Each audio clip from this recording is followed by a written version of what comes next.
Here's your Farm and Ranch report from the Montana Ag Network. Hello everyone, it's time for our Farm and Ranch News, and today's program is brought to you from Washington, D.C., where issues like trade, electronic logging devices, and nutrition remain a top concern for agriculture groups like the National Cattlemen's Beef Association. We caught up with them to see how those issues are progressing here in Washington, D.C.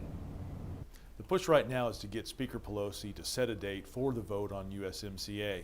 In all the conversations we've had with Democrats and Republicans alike, we know that once the vote is scheduled, we will get it passed. So we're excited about the prospect of bringing that forward, getting it done, and having some certainty as we're dealing with both Canada and Mexico moving forward.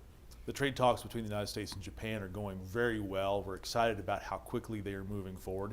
And if we can take down the 38.5% tariff that we currently have and match it with our prime competitors, which are Australia and Canada, then that will make sure we will have a level playing field and we can maintain our dominance in that market.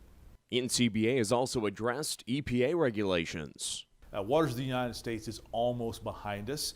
We have a completed comment submission deadline that is done. EPA is looking at those comments. They will make a final decision probably this fall, and finally the nightmare of WOTUS, which has been haunting us for almost a decade now, will be completed, and we won't have to worry about farmers and ranchers having to deal with EPA coming on their land.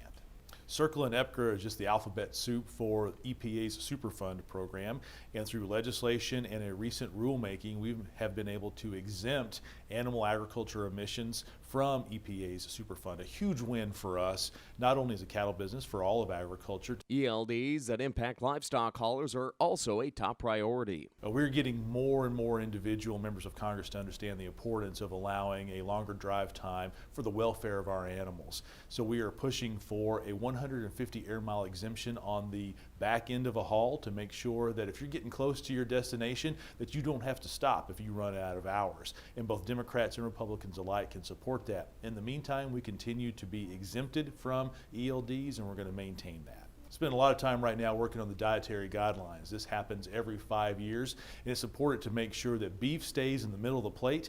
And fortunately, with Secretary Perdue, President Trump, and the current administration, we believe we'll be able to protect that. And it's important, once again, just to show the overall nutritional value of the great product that we have.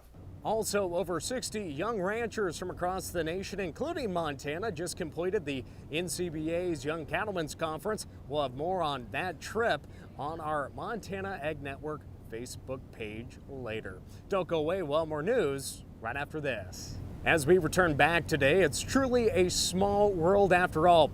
While here in Washington, I happened to run into a group of junior high students and teachers from my hometown of Lewistown, right by the White House. Now, running into my former teachers and coaches was unexpected, but it was truly great to see our youth in our nation's capital learning about our great nation and its history.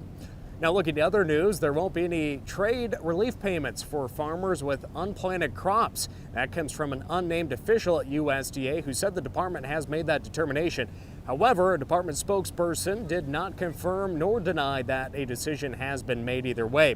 Of course, last month, the department said it would pay up to $14.5 billion directly to producers who have been hit hard by the trade war with China. We'll continue to follow up on that story here on the Montana Ag Network. Reporting from Washington, D.C., I'm Lane Nordland.